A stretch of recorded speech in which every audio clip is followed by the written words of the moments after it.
A woman sits quietly in the bank's waiting area. She checks her watch. 1 hour passes, then 2. Customers come and go, some getting helped right away. But she is still there, waiting. The bank manager, Mr. Stevenson, leans back in his chair. He glances at her but says nothing. Then a man in a suit walks in. Immediately, Stevenson stands up, shakes his hand, and personally escorts him to his office. The woman watches in silence. She stands up, approaches the front desk. "Excuse me, I have been waiting for hours." Stevenson barely looks at her. "Ma'am, we are busy today. Please sit down. Someone will be with you soon." 3 hours. She waits 3 hours. And then, the doors swing open. A group of board members walks in. They scan the room. And the moment they see her, everything changes. Before we continue the story, let us know. Where are you watching from? Angela Williams crosses her legs and leans back in the stiff chair. She has been patient. Too patient. 3 hours of waiting in this bank, watching customers come and go, yet no one has called her name. She knows exactly why. Mr. Stevenson, the bank manager, sits in his glass office, laughing with another customer. A white man in a tailored suit. The same man who walked in barely 5 minutes ago and was escorted in immediately. Angela watches as Stevenson shakes his hand, nodding enthusiastically. She's not surprised. She has seen this kind of thing before. Stevenson is in his late 40s, balding, wearing a smug smile like he owns the place. He does not even glance at Angela. To him, she is not important. Just another customer he can make wait. At the front desk, Janet, the young teller, shifts uncomfortably. She has noticed Angela waiting. She wants to say something, but she will not. Not with Stevenson watching. Angela sighs and checks her watch again. She's well-dressed, professional, clearly someone of importance. But Stevenson does not see that. He only sees what he wants to see. In the corner, a man in a business suit sits comfortably, sipping coffee. He has been here for less than 10 minutes, and already an employee is guiding him to the VIP section. Angela looks around the bank. Large windows, marble floors, people chatting about money and investments, the kind of place where appearances mean everything, and to them, she does not fit the image of someone who should be taken seriously. She exhales slowly. She was not planning on making a scene. She just came here to handle business. But if things keep going this way, some people in this room are about to regret their actions. The test has already begun, and they do not even know it. Angela shifts in her seat. 3 hours. 3 whole hours of waiting while others walk in and out like they own the place. A man in a blue suit steps in, barely looking around before an employee rushes to greet him. He does not even have to ask. They shake his hand and lead him straight to a private office. Angela exhales through her nose. She has had enough. She stands up and walks to the counter. Janet, the teller, immediately looks nervous. She knows why Angela is coming. "Excuse me," Angela says, keeping her voice calm. "I have been waiting for 3 hours. When will I be seen?" Janet hesitates, stealing a quick glance at Mr. Stevenson's office. Let me check, ma'am." Before she can say anything else, Stevenson himself walks out, adjusting his tie. His eyes land on Angela, and his face immediately shifts into a look of mild annoyance. "Ma'am, as I've already told you, we are very busy today." His tone is dismissive, like she is an inconvenience. Angela folds her arms. "Busy, serving everyone but me." Stevenson sighs loudly, like she is wasting his time. "These things take time. Please sit down, and someone will call you when they are ready." Angela does not move. Across the room, an older woman who has been watching the entire time shakes her head in disbelief. Even the security guard at the door looks uncomfortable, but no one speaks up. Angela takes a deep breath. "I made an appointment in advance. I was supposed to be seen at 10 a.m. It's now 1 p.m. Stevenson shrugs. "Like I said, important clients get priority." Angela's lips press together. Janet shifts uncomfortably. "Mr. Stevenson, He holds up a hand, cutting her off. "I do not need an assistant manager questioning my decisions." His voice is sharp, and Janet shrinks back. Angela looks around. Other employees avoid her gaze. Customers pretend not to hear. She turns back to Stevenson. "And how exactly do you decide who is important?" Stevenson smirks, shaking his head. "Ma'am, I do not have time for this."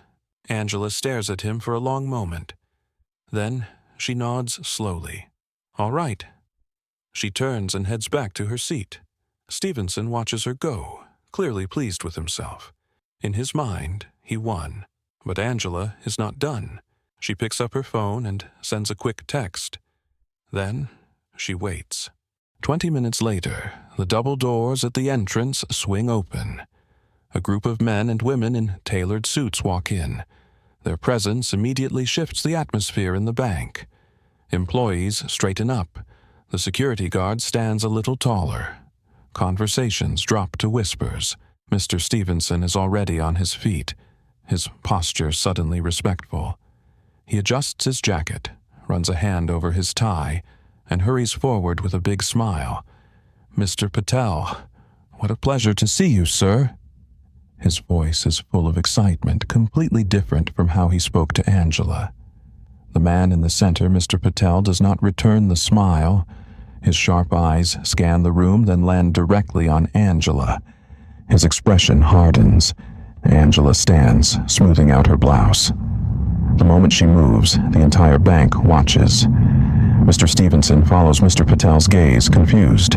Then, realization dawns on his face. His smile wavers. Is everything all right, sir?" Mr. Patel does not answer right away. He walks past Stevenson without even acknowledging him and stops in front of Angela. "Ms. Williams," he says, his voice full of respect, "I hope you were treated well." The entire bank freezes. Angela tilts her head slightly. "I have been waiting 3 hours," she says simply. Mr. Patel's jaw tightens. He turns, his sharp eyes locking onto Stevenson. 3 hours? Stevenson's mouth opens and closes. "Sir, Mr. Patel raises a hand. "Not another word." Stevenson goes pale. The rest of the board members exchange looks. One of them, an older woman in a navy blue suit, frowns. "Mr. Stevenson, you do know who this is, correct?" Stevenson swallows hard. She's just a customer. I was going to get to her." Mr. Patel's face darkens. "Just a customer?" Angela watches him squirm, but she says nothing. She does not need to. Mr. Patel turns back to her. "Ms. Williams, I sincerely apologize. As one of our largest investors, you should have been taken care of immediately." Gasps ripple through the room. Stevenson stiffens like he has been struck. I didn't..." Mr. Patel cuts him off. "Save it." He glances at another board member. "Is this the kind of leadership we allow at our branches?" The older woman shakes her head. "Absolutely not." Mr. Patel nods. "Then let's fix that." Angela watches as Stevenson's face drains of color. He opens his mouth to protest, but Mr. Patel is already walking away, motioning Angela to follow him. She does.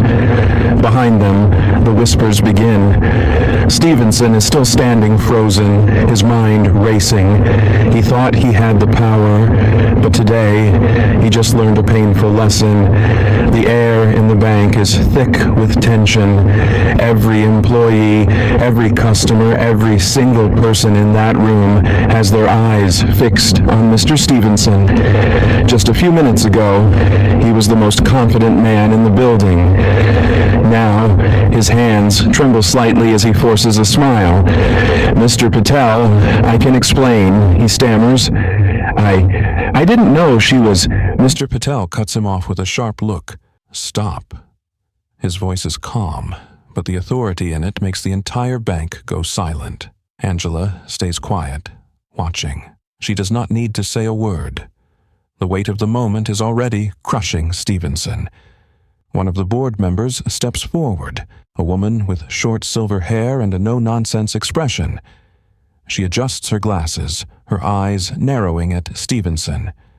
"You didn't know who she was," she repeats, her voice dripping with disbelief. Stevenson swallows hard. I didn't realize." Mr. Patel shakes his head. "That's the problem, Mr. Stevenson. You didn't ask. You assumed." Stevenson's lips part, but no words come out. His face is red now, beads of sweat forming on his forehead. He glances around, looking for support, but none of the employees meet his eyes. Even Janet, who has been scared to speak up all day, stands stiffly, her expression unreadable.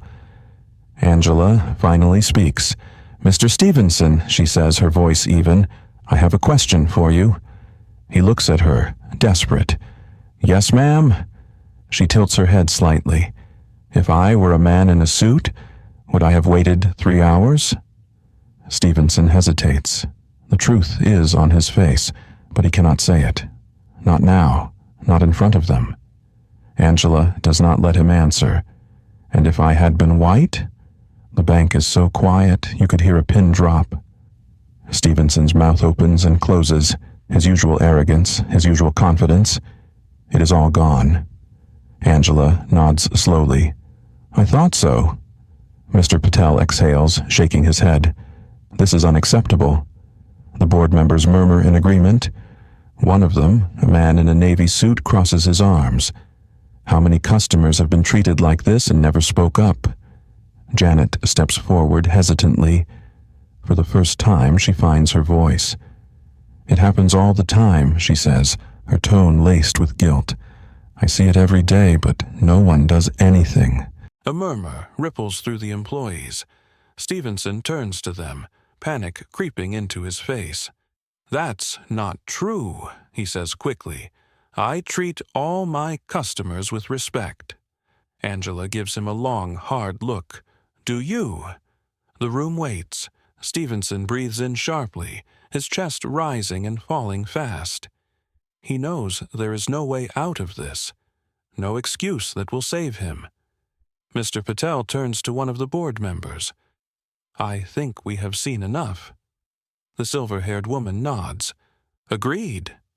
Mr. Patel faces Stevenson one last time. "You are dismissed, effective immediately." Gasps echo across the bank. Employees exchange glances and customers watch in shock. Stevenson's face turns pale. "Sir, please." "We will have security escort you out," the woman says firmly. "Collect your belongings." Stevenson stands frozen, disbelief in his eyes. He looks at Angela, as if expecting mercy. She simply raises an eyebrow. He staggers backward. His reign in this bank is over.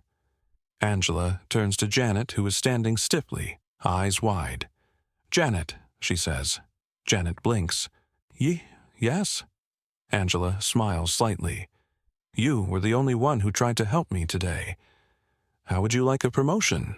Janet's jaw drops. "Wait. What?" Mr. Patel nods in approval. "That is an excellent idea." Angela looks around the bank one final time. The people who ignored her now stand in awkward silence, the ones who whispered about her shift uncomfortably. She straightens her blazer.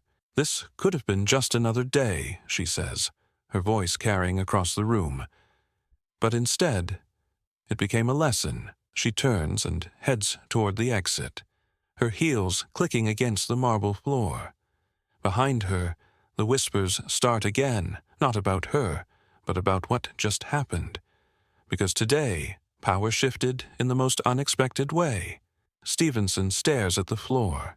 His mind is racing, but it is over. No words can save him now. The same man who ran this bank with arrogance and superiority now looks small, powerless.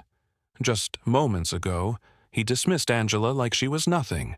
Now, he is the one being dismissed. Angela does not say another word to him. She does not need to. He knows exactly what he did. One of the board members, an older woman with sharp eyes, speaks up. "This is not just about one customer, Mr. Stevenson. This is about a pattern of behavior." A younger board member nods. If you treat a major investor this way, how do you treat regular customers? The room is silent. Angela's presence suddenly feels heavier to everyone in that bank, because now they realize what she really represents. She is not just a customer. She is someone with real power. And she does not have to raise her voice or demand attention. She just has to exist. Stevenson's breathing is shaky. I wasn't thinking, Angela finally looks at him. That's the problem. You weren't thinking. Stevenson clenches his jaw, shame crawling up his spine. Mr. Patel steps forward. You're relieved of your duties, effective immediately. Stevenson flinches. Sir, please, No. Mr. Patel's voice is final. You've embarrassed this institution enough. A quiet murmur spreads through the employees. Some of them glance at each other, realizing they were part of the problem too. Angela turns to Janet, who still looks like she cannot believe what she is witnessing. You have a choice now, Angela says. You can stand by and let things like this happen. Or you can be different. Janet nods, her throat tight. She understands. Angela turns back to Mr. Patel.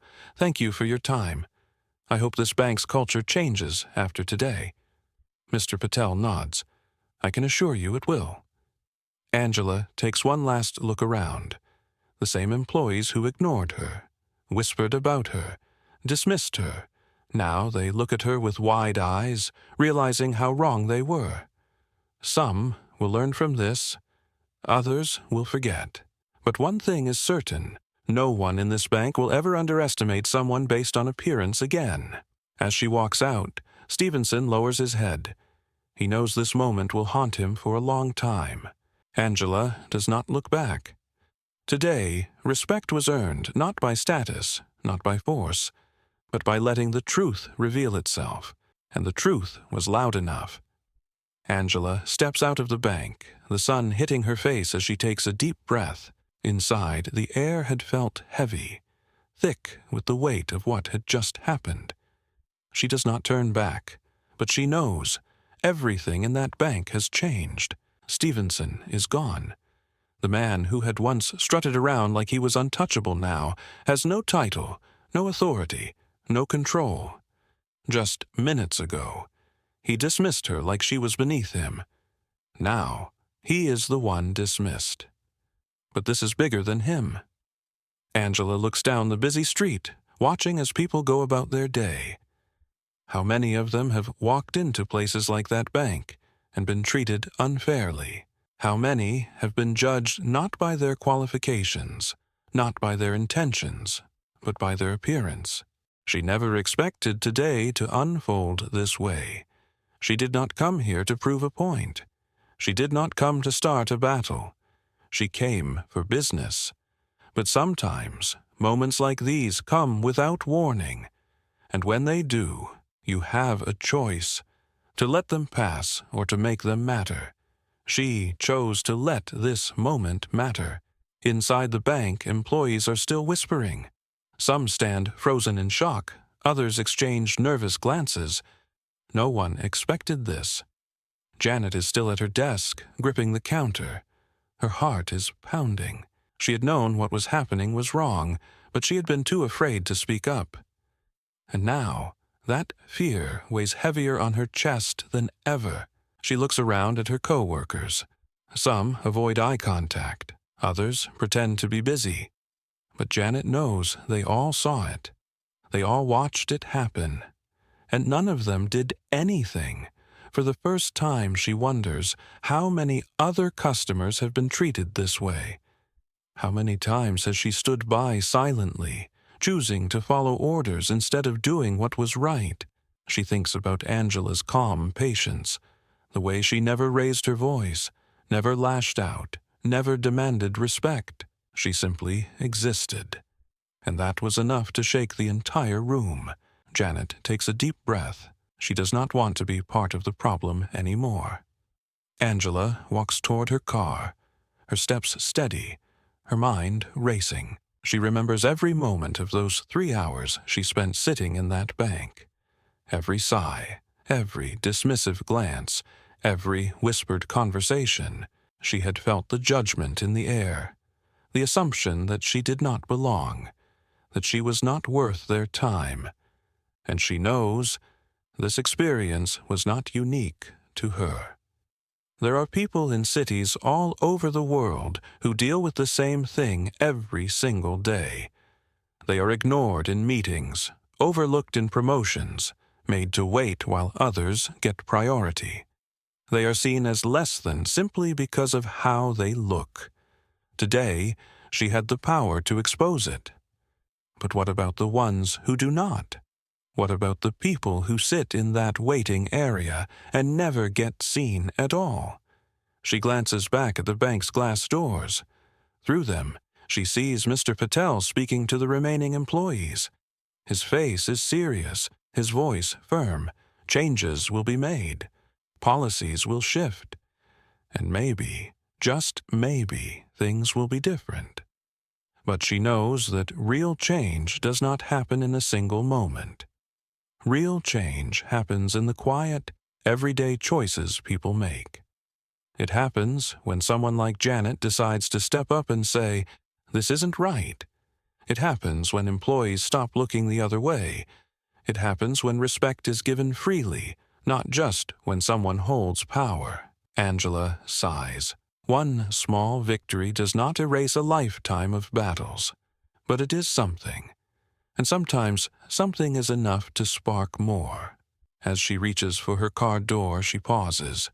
She turns back to the street, watching the people pass. The world keeps moving, unaware of what just happened inside that bank. But maybe, just maybe, someone watching will think twice the next time they see injustice. Maybe they will choose to act. Now, it is your turn. Angela gets into her car, gripping the steering wheel for a moment before starting the engine. She lets out a slow breath. Today was not just about her.